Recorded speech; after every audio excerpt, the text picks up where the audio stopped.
Hi, everybody, and Happy New Year. It has been a long journey, but I want to say welcome, welcome, welcome back to another episode of Intuitive Insights.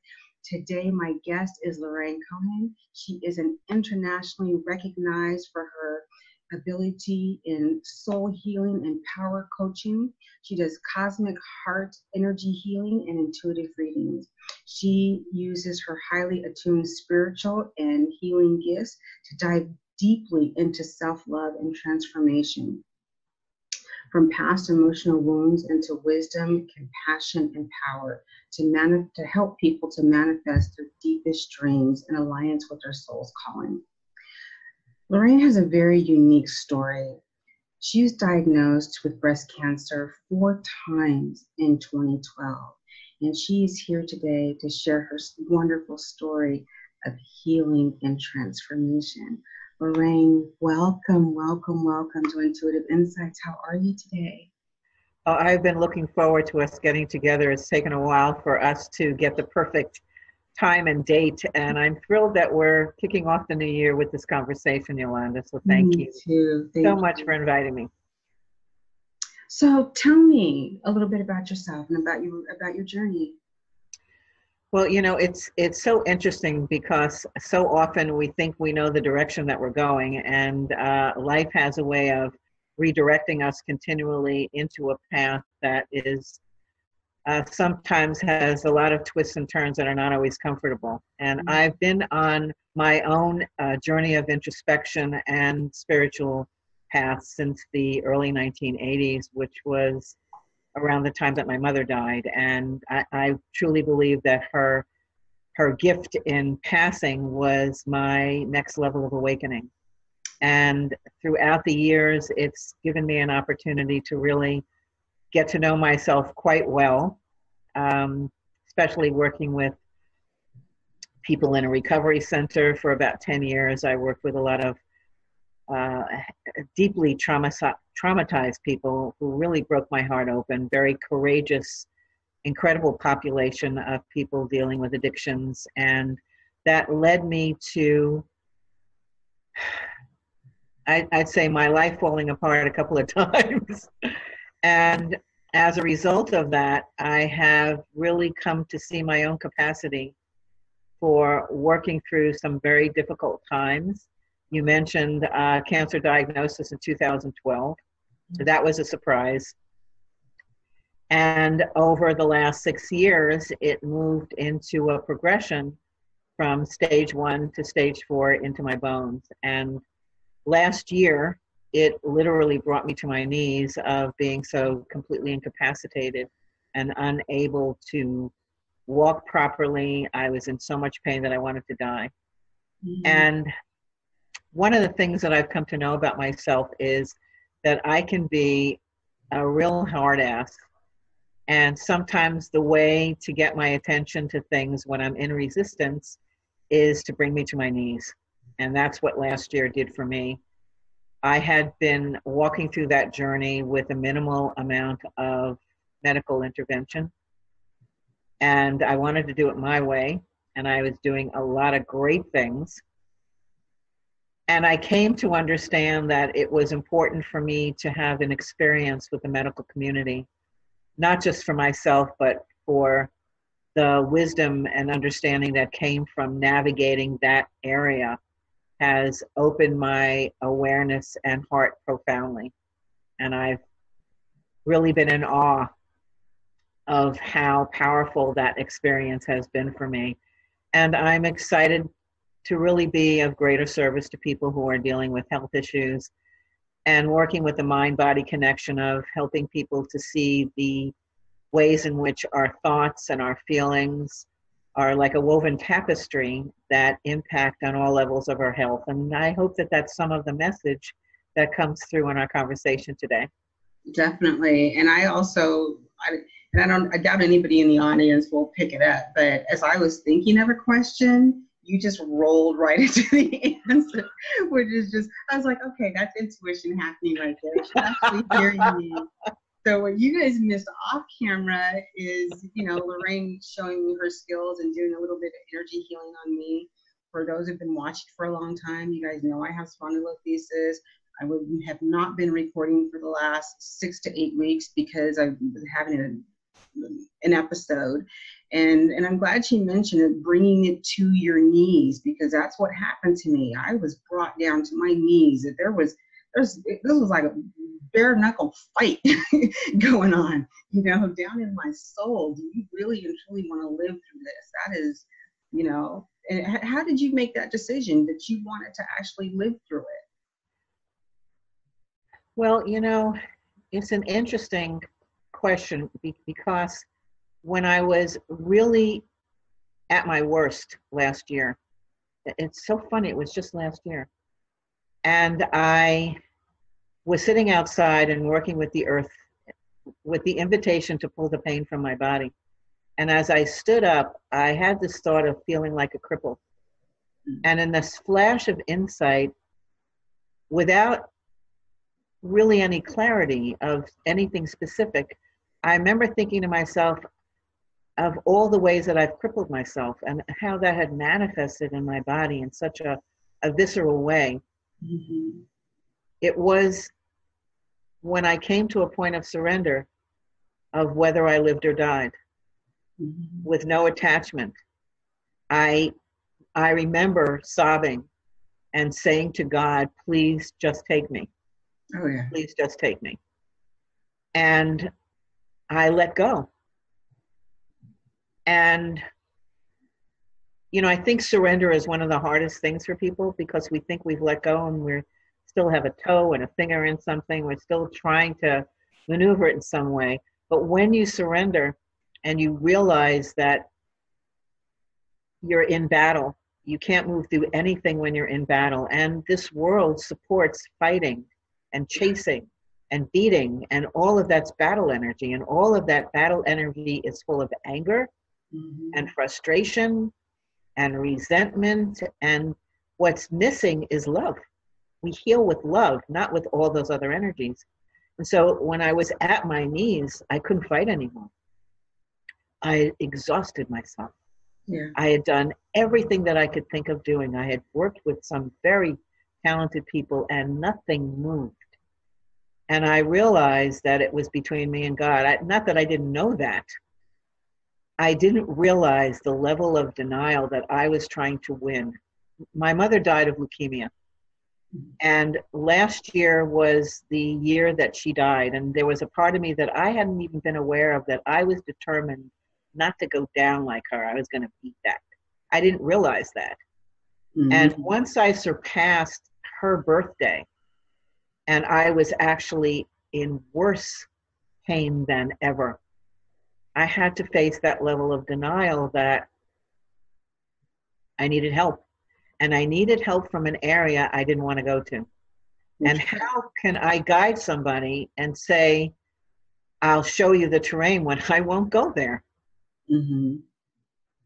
So it was that surrender piece of getting real and honest and stepping into inquiry and curiosity. Mm-hmm. And I remember this was very profound for me, Yolanda.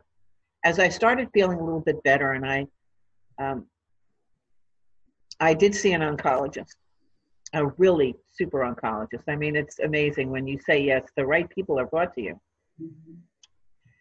And as I started to feel a little bit better, I was standing in my kitchen one day and I had the thought, I'm going to be okay. And then I stopped and I said to God, I don't even know what that means. I've already assigned an end point to what that means, and I don't even know what okay means. And I know my awareness at that point meant that I was going to go back to where I was. That's what I realized. And what if I didn't? Could I be okay there? So I had to make peace with whatever happened. And continuing to look in the assumptions and pictures I was automatically assigning to things without questioning. That was very profound to me. Mm-hmm. I kept going back to, I don't really know. I don't know I don't know. I only know that in this moment, I'm doing okay. What it looks like a week from now, a year from now, I don't know any of that. So it's like the only thing we truly know is the right now of our own perspective, which That's is right. always changing and evolving if you let it change and evolve. Yes. And that's always true. We just forget that the only thing that is really true is what's happening in this now moment. Mm-hmm. When we go to sleep, we don't know that we're going to wake up in the morning. True. We assume that we're going to wake up in the morning, but we don't know that. But that's not true. It's an assumption. Yes. A hope, a wish. Yes. A desire. Yes. Yes.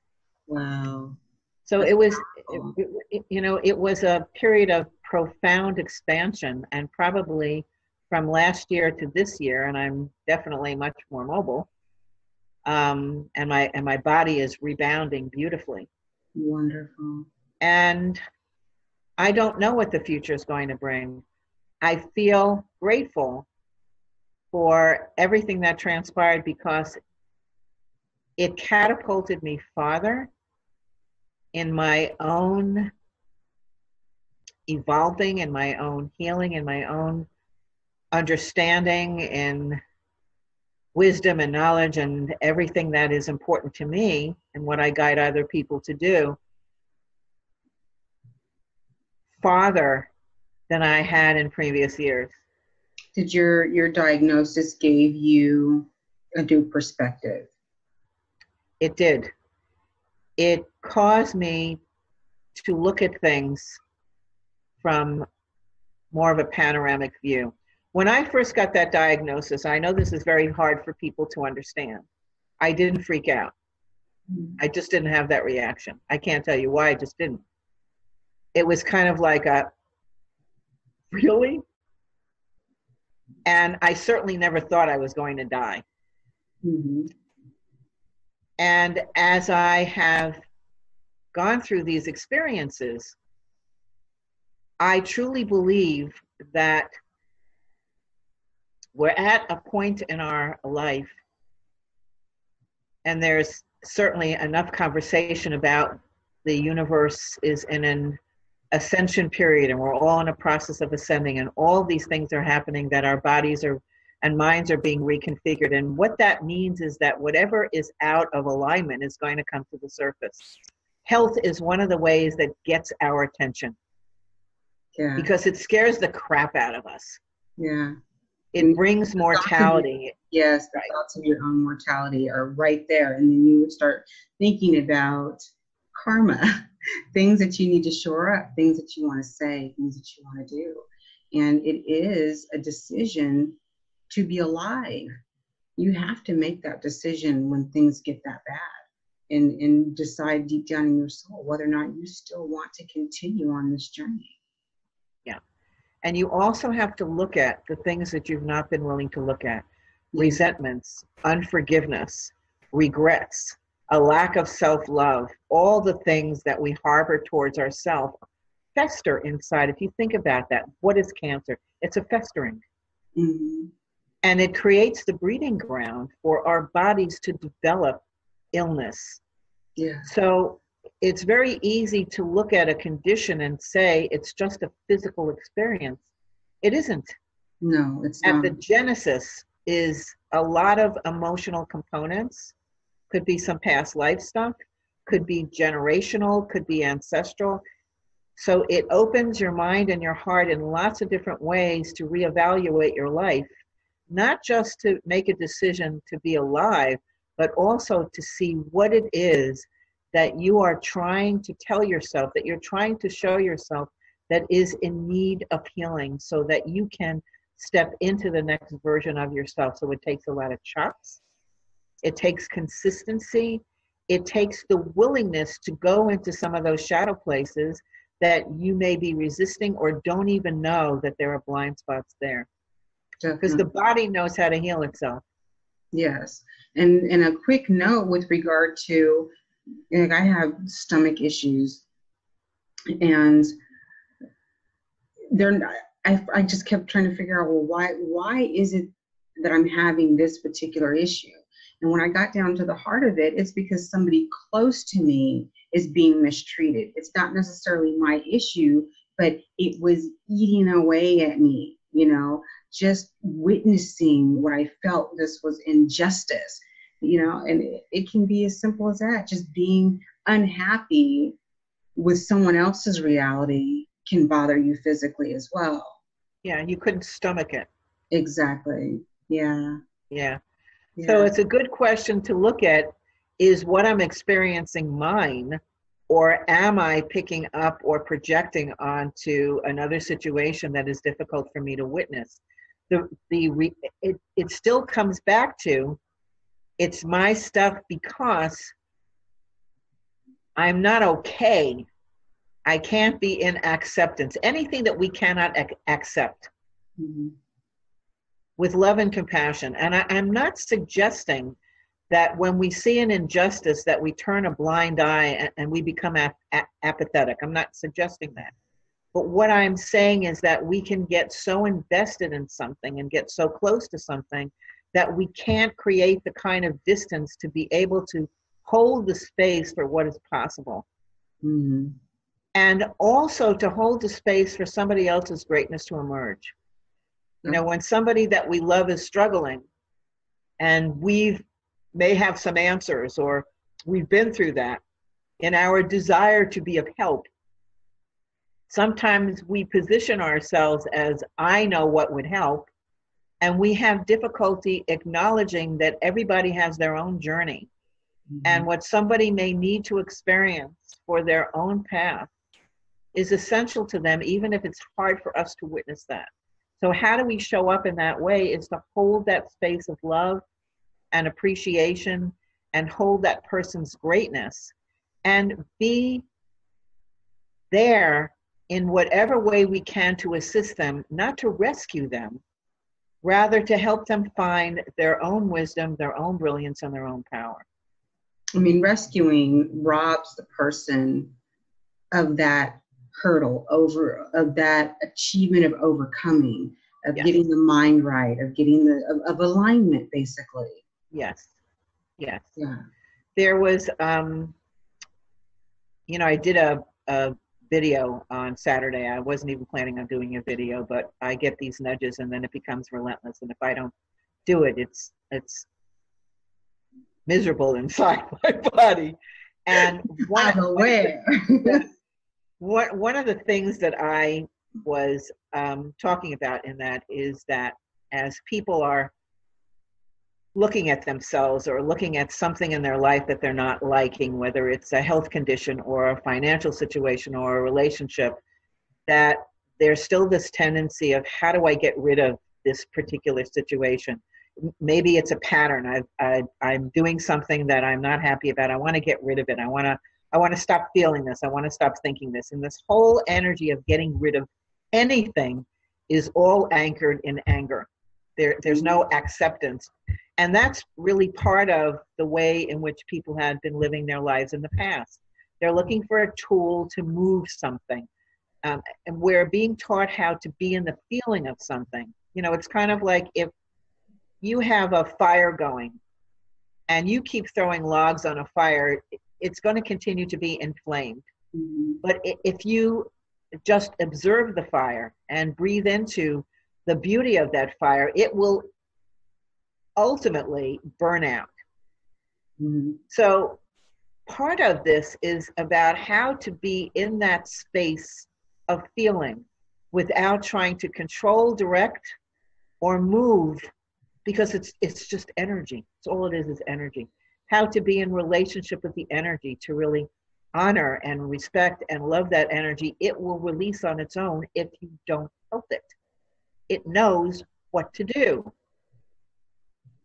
So what I think what you're saying is we need to realize that we are not singular.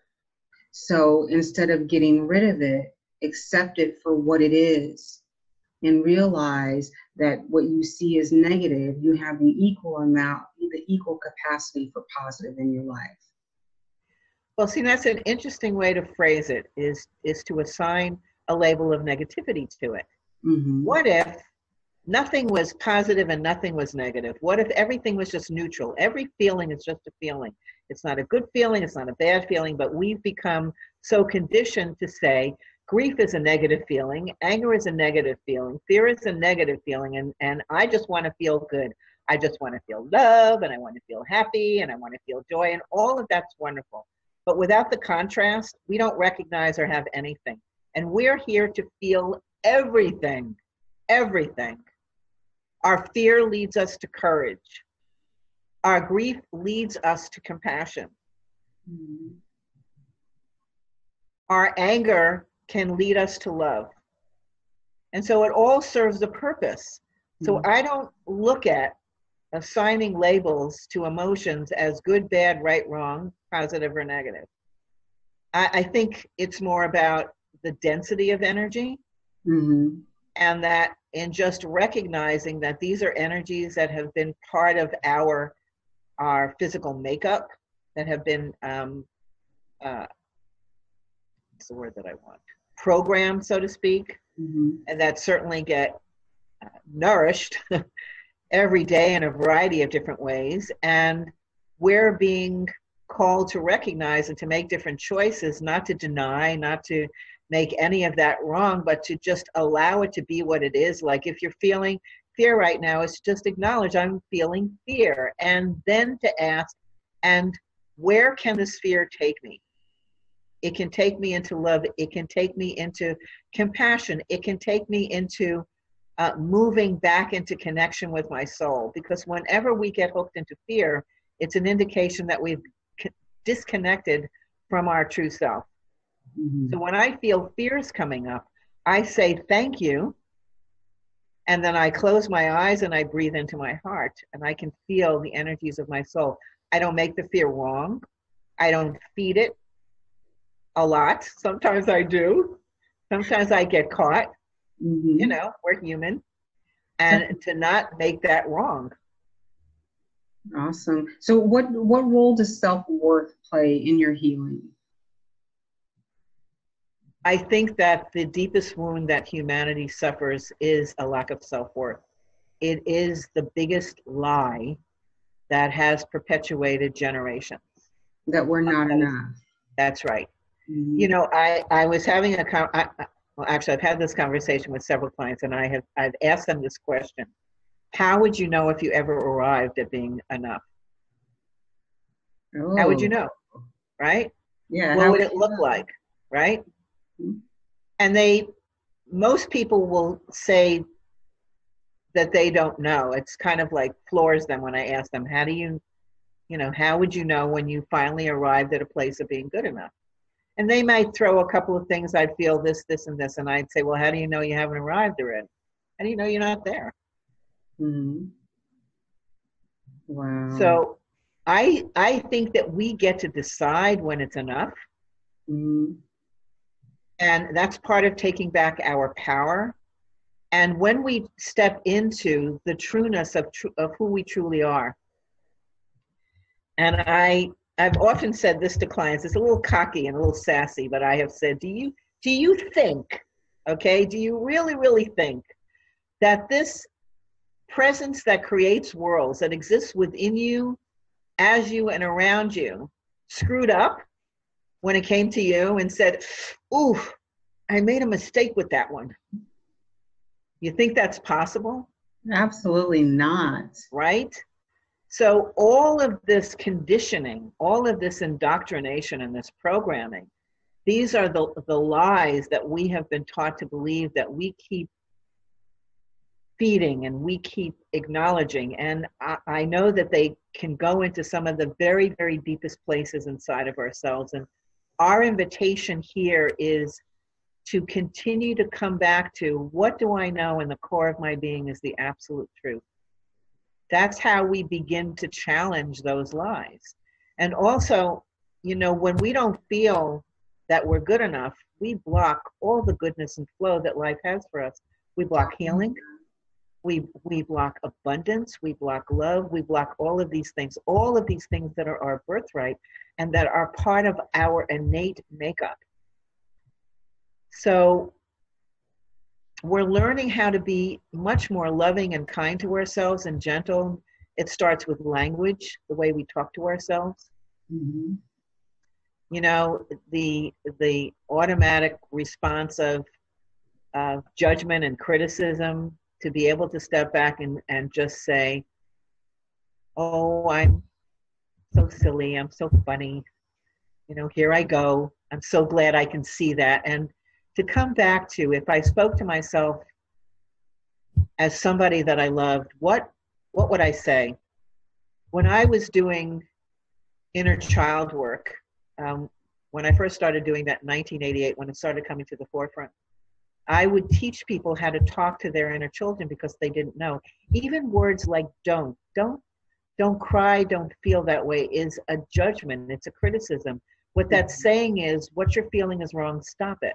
So Yeah. I would teach them to say it differently, to say, it's okay. It's okay that you're feeling that way. It's normal that you're feeling that way. I hear you, I love you. So imagine if we spoke to ourselves that way. It's okay that I'm feeling. I give myself permission to be human, to be in my messiness, because as I recognize myself as this incredible being that I am, messy, brilliant, not broken, not in need to be fixed, because remember, the divine doesn't mess up. So do you think that the divine would send us into this life broken? That's an illusion we have been taught to believe is true about ourselves, and it isn't. So you do something also called Relentless affirmations. I do. What's that about? I do. I've never heard of that before. I love that idea. Okay, so a relentless affirmation is a truth that no matter what is happening in your life is always, always true. It's different from a regular affirmation that I believe is a way that we try to trick our minds into thinking something else. Mm-hmm. And some people swear by affirmations. I feel that they are limited, Mm-hmm. that they have their place. And because our unconscious rules most of, I would say maybe 95 or 96% of what we actually believe, we don't get down deep enough to be able to rewrite some of those beliefs. So a relentless affirmation is based on what you have discovered is truth about yourself. So here's one of mine. I always land on my feet. No matter what's happening in my life, I always find a way through it because I'm still here. Mm-hmm. So if I'm facing a challenge in my life and I've got some fears coming up and some negative self-talk, I come back and say, well, I have been through things like this before, and I have discovered a capacity within myself. I've gotten help. So I always land on my feet because I am still here and I am stronger than I have ever been before. So those are what I call are really declarations and statements of truth that become an anchor and a foundation to stand on, to move through your life and flow with the currents of life as they show up. It's wonderful to write them down as a reminder. Stick them somewhere when you've fallen and you can't get up and you're at the mercy of your mind, which oftentimes happen when we're exhausted and we're depleted and have too much going on, that we are not in a strong and centered space. So we come back to what is really the truth. In what can I totally trust? In what can I totally stand in? And that's when we move into what can be called a redirection or a flip of coming from an illusion, coming from a place of story into what we know is absolutely true, so that we can begin to move forward from that connection and place of power with our own divinity and our own capacity. And that's where life can become miraculous. And how do you encourage people to create their own reality? I think it starts sometimes with a simple question, but it's a very profound question, is what do you really, really want? What do you really, really want? if there was nothing in your way, if you could really allow yourself to dream, what is it that really calls to your heart? What is it that brings you the greatest amount of joy?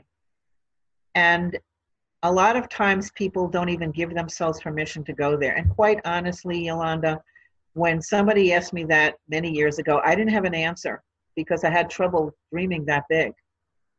Because my experience really didn't support visioning. And even today, if you were to say to me, what dreams do you have for 2019? I wrote a thank you letter to God, which I've done before. It's dated a year in advance. And it's a co-creative experience between allowing my human self and my soul self to put down what I would really like to call forward to my life in this year. And it was less than a page. It wasn't full of all material things, and it had some of that in there. But it also had to do with feeling more ease and joy and fun and things that were important to me in terms of what really lights me up. So I think it's a starting point of really sitting down and asking yourself that question and not being locked into the answers, because as we continue to evolve and flourish, our wants also expand. It creates a guideline to give that permission to ourselves. And then what happens many times when people begin to dream is there's this part that says, oh, it's too big. I don't know if that's possible. And I come back to another relentless affirmation, that is, with God, all things are possible. And I look at my life at some of the miraculous things that have blown me away, just blown me away. And I'll give you one example if I can. Of course. When I first got my diagnosis, I was in between insurance. I never the insurance. And so I was working with a clinic at that time who was associated with one of the best hospitals in the Pennsylvania area. And the doctor said to me, let me give you the good news. Whatever medical treatment is needed, you will not pay for any of that. Wow. Isn't that the way it should be, though? It is. And maybe the United States will catch up with that. Mm-hmm. And then after that, another miracle that happened is there is a group here in Pennsylvania called Unite for Her that was founded by a woman who was passionate about making alternative therapies available for women with a breast cancer diagnosis. Mm-hmm. She added that to her own journey. So she raises money throughout the years and has these incredible wellness days that allow you to hear about some of the alternative therapies like massage, Reiki, acupuncture, nutrition, yoga. And she invites to each of these wellness days, and she's connected with major hospitals and centers all around the Philadelphia area. You leave that day after coming out of these breakout sessions with $1,200 or more worth of vouchers to have these different therapies complimentary to support your own healing. I have gotten this 7 times. Oh, wow. That's just a little bit of what the universe has provided for me. That's a true miracle, really. And unbeknownst to you, that's something I had asked the universe for just a few days ago to what's the word? To understand the way miracles work in people's lives. So thank you for bringing that into my reality. Oh, that's my pleasure. Yeah. I mean, there was just so many. When I had gotten to a point several months ago, and I was feeling some of that frustration about, with everything that I've done, why am I not farther along with my own healing? Mm-hmm. And I was talking to a very close friend, and she said, I think I can give you an answer to that. And she said, because you have not fully accepted and loved what you're dealing with. You have not fully accepted and loved the cancer. And I went through a period of being in deep appreciation, and then I got tired. I grew weary of continuing to work with it after 6 years. And I realized that I needed to turn a few things around. And so it was a new moon, and I wrote a love letter to cancer, and it wasn't all loving. And I was guided to handwrite it rather than to type it. I felt like it needed to be really personal. And I just let it rip. I started out by saying, why would anybody love you? You kill people. Why should I love you? And I just let all of what was in my heart and in my mind to spill out onto paper. And then I got to a point and I said, now let me tell you how you have transformed my life, how you have been a gift of transformation. That's one of the things I want to encourage people to look at, is that everything that they're experiencing, including a what they perceive to be a horrific health condition, is a transformational opportunity. It may be the only way to break through some barriers is through something that intense, to break through denial, to break through illusion, to move into higher states of consciousness. If you look at it that way, which I do, then nobody can ever feel victimized by anyone or anything. So I wrote paragraphs of all the blessings that came from this experience, all the love that has come in, all the compassion that has opened in my heart.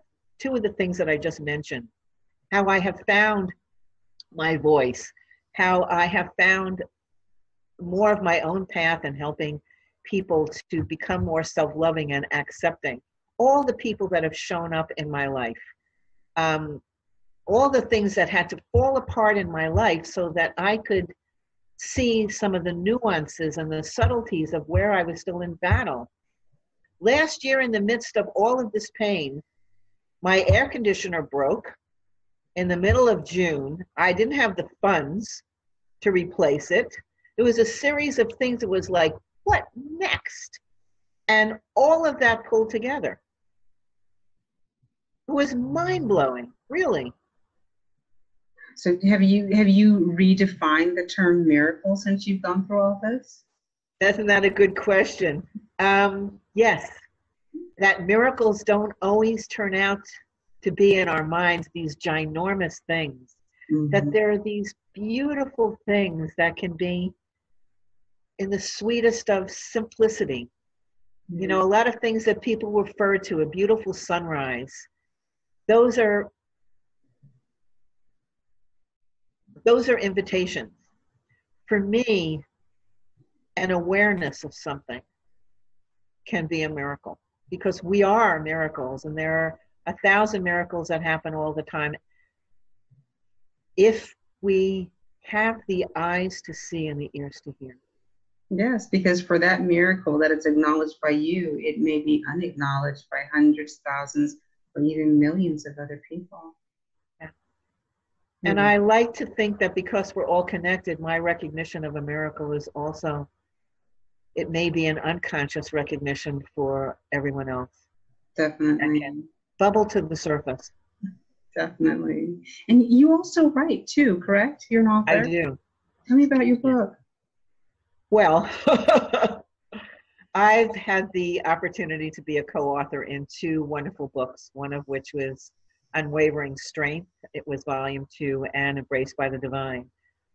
Those books came out a couple of years ago, and it was easy for me to write a chapter than it was an entire book, because I've been on my way to write a book for the past 20 years. A very close friend of mine said to me, I can't wait to get your book. And of course I went, Oy.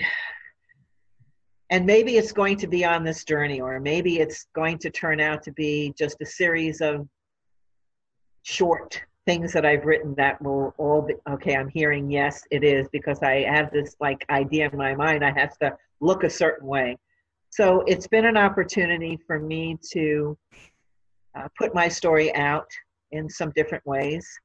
And it's been well received. Both of the books turned out to be bestsellers, which was great. So I became a best-selling co-author. And a couple of years ago, a very dear friend of mine, Mia Sines, was publishing a beautiful publication, an online publication called Bella Mia Magazine, and I was a regular columnist talking about a lot of things that we're talking about now. And so I like writing when I feel inspired to write. If I have to write something, not so much fun. Wow. So what would you say to a man or a woman who's been recently diagnosed with breast cancer?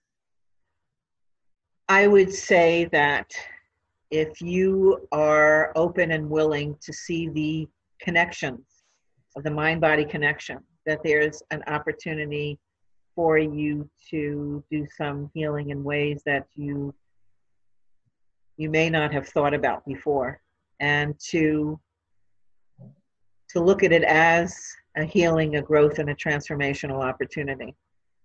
And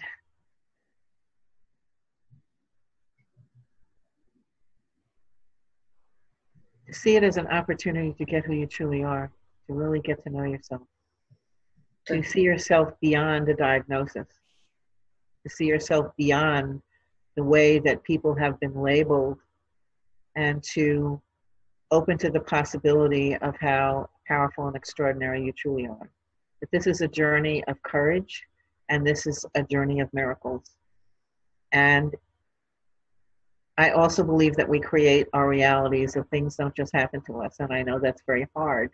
Again, for some people, you know, why would anybody sit down and create a cancer diagnosis? And I don't mean it that way. What I'm saying is that if you see it as a transformational opportunity, this may be, it might have been a soul contract, or it may have been something that was designed for you, by you, in a different space of reality to help you get to something you can't get to any other way. Wow. I believe that's true for me. That's beautiful. And you also are an energy healer. Yes. Which I can totally attest to. Tell me a little bit about your business. I actually, you know, as things morph over the years, I started out as more in psychotherapy and hypnotherapy, which I still incorporate in everything that I do. In my journey of getting to know myself and looking at my life from a variety of perspectives, including past lives, I actually entered into this arena from a metaphysical path. So I started with working with crystals and energy, and was very resistant to all of that because I had a negative thought about healers. You know, that you go into these tents and they touch you and people would fall down. It was like, I am not going to do that. And so when I started having experiences with energy, I got excited, and I put out a prayer to begin to tap into some of my gifts as a person working with energy. And a couple of years ago, I had an awareness of a particular lifetime that I had in Lemuria. I was familiar with a lot with Atlantis, for those who were comfortable with the idea of a past life. And that, amongst many other lifetimes, were shown to me that I worked with a lot of healing energy in the Temple of Atlantis and in Lemuria, and was very skillful at that. And I remember having that prayer of, help me to tap into and bring those gifts forward at this time. So about 3 years ago, I guess it was, a very, very close friend of mine who never let anybody work on her. She had to be very careful because of how high her energy was. She had put out to me if I would do some healing work with her. She had been dealing with what felt like a dislocated shoulder and had been in a lot of pain. She was having trouble reaching her arm, sleeping. So in the past, when people would say, would you send me some healing or a prayer, I would just have the thought and intention of doing that. But this time I found myself lying down and opening. I didn't really know what I was doing at the time, I have to be honest with you. Just kind of going with whatever popped into my head. And I started feeling this energy coming through me. And my first thought was, whoa, what the hell is this? And it went on for a good 20 minutes. And she contacted me later and she said, "What the hell did you do?" And I said, of course, I got nervous. I said, what I do? And she said, "I am not in pain anymore." I said, "What?" And she said to me, "I know what quantum energy feels like. And what you are working with is a higher and evolved version of that." Mm-hmm. And then I started to explore what that was. And I started asking questions of my team. I didn't even really understand the capacity of my team. I knew I had a team. And then I started getting names of who was on that team. And I was very much in awe. And I asked to be trained and to be able to tap more into that. And I waited for that to happen. And my friend said to me, "Did you ask them questions?" I said, "I have to ask them questions?" She said, "Yeah." So I wrote down about 40 questions and I asked, "Do you want them one by one or do you want me to give them all to you?" And the thought that came into my head was, let's just hear what questions you have. And I started automatic writing. And what came through was that I was tapping into the matrix of creation, that I was tapping into the cosmic heart. And I was able to do that because my own soul matrix was in alignment with that. And over the years, as I have gone through a series of upgrades and in my own journey of expansion, you know, as you raise your vibrations, you're able to tap into higher frequencies. Mm-hmm. And it's up to us to keep our frequencies high and clear. So it's not like you can sit on your laurels and, you know, it's an ongoing journey for all of us. And so it's now, many times it's just off the charts of the experiences that people have. I'm continually in awe. People who are very sensitive really feel the energy. Mm-hmm. My experience of the energy is very different than the way they experience it because they're at the receiving and I'm at the transmitting end of it. And so I hold the space. And I want this to be reaching as many people as possible. So when I have an opportunity to do interviews like this, I like to embed some of that in the interview so people can have a little bit of that. I do private sessions. I do a comprehensive program when people are dealing with things that are a little bit more serious. It will help with chronic pain. It really, the energy is intelligent, so I don't decide what it's going to do. It knows exactly how to meet that person and what their needs, and sometimes it kicks up a lot of shit. Sometimes it kicks up a lot of emotional stuff, which is why I have conversations with people to help them understand. Sometimes there's a lot of cleansing that comes as a result of it. And people will receive what they're open to receive. There's a brilliance about it. And I feel very humble and very much in awe that I have the ability to make that available to other people. Well, so I want to bring this out to everybody. And I want to say, I want to dispel the myths to anybody that's listening. Healers get sick too. We have our own karmic journey. And it doesn't mean that we can't help other people. It just means that we're still working through our own shit, literally, you know? Yeah. And in a testimonial on your behalf, what you did for me tapped into a past life that I'm very, very much aware of, that nobody else knows about. And I surely didn't tell you about it. So just to share a little bit, of course, we've all had many lifetimes, and those who are wondering, well, what does that have to do with me in this lifetime? It's those feelings that cross over. And for me, I'm dealing with betrayal from past life and dealing with it in this life as well.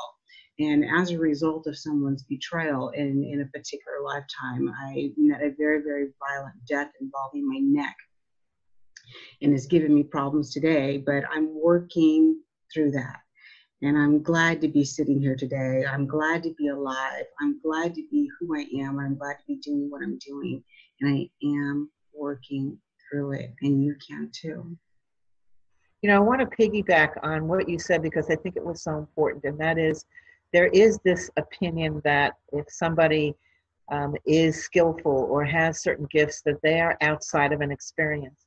I know that for me to be working with a cancer diagnosis has given me entry into being able to understand things from the inside out.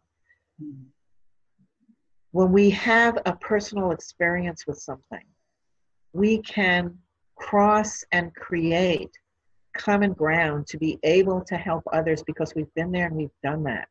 There are people who teach things, but they've never had a personal experience with it, and we see them as gurus, and the time for gurus is really over. Mm-hmm. So I know that when people come to me with a health situation, they come to me because they're talking to somebody who is navigating a health situation and can bring those perspectives into those conversations and the work that we do together that somebody who has never had any health issues can't bring in. I'm not saying that they can't help in any way, but there's a uniqueness and a quality that is intrinsic to walking through something, possibly to completion, or walking through it together with somebody that brings a profound opportunity of transformation for both of them and for the collective.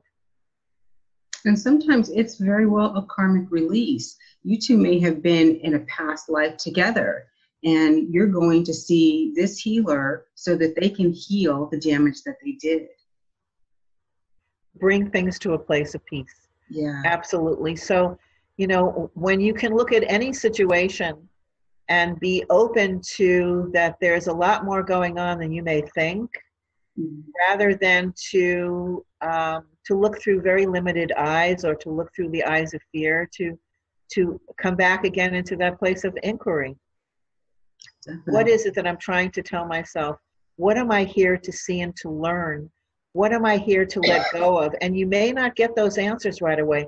When you stand in that place of curiosity and you're open to be revealed to yourself, the wisdom will come through. It will find a way, and the soul is so committed and relentless and loves us so much that it does not give up on us. And the universe aligns to continue to meet us at every intersection. So if we go right when we're guided to go left, there will be another point of connection where we can be met. So what I would say to people is, let go of the need to know. If something doesn't make sense, it's okay that it doesn't make sense. Whatever shows up in your life has a purpose. If you've heard that it has a purpose, it truly does. And this is about really trusting yourself and trusting the process. We are here to thrive, not just survive. True. And if people want to contact you to have an energy healing reading, how would they find you? Best way is to go onto my website, which is LorraineCohen.com. Yeah, I understand. That's with 2 R's, LorraineCohen. And I would also love to hear from any of the listeners, anything that really ka-chunked for you, anything that resonated. You may have had a shift in our conversation. So please feel free to reach out. I'd love to hear from you. Definitely. Well, everybody, we are out of time. I want to thank you so very, very much for tuning in. Lorraine, you are absolutely awesome. I am a living testimonial. I will put a testimonial on your website. Thank you. You are the real deal, honey, and I appreciate your time. I love you. And I love you too. Continue to be blessed. The journey that you are on is benefiting hundreds, millions, thousands, and we appreciate what you've gone through. Thank you. And I hold the space of wholeness and wellness for you, Yvonne. Maybe your life was Yvonne in a prior life. I don't know. Maybe so. I've had hundreds of thousands of names. I think pretty soon I'm just going to be an energy speaker. It'd just be, hey, you. Thank you so much for the invitation to speak with you. And I appreciate your patience as I was recovering myself. I thank you eternally. Oh, my goodness. But I'm here. I'm here. I'm here with you right now, my friend. Thanks, everybody. Take care.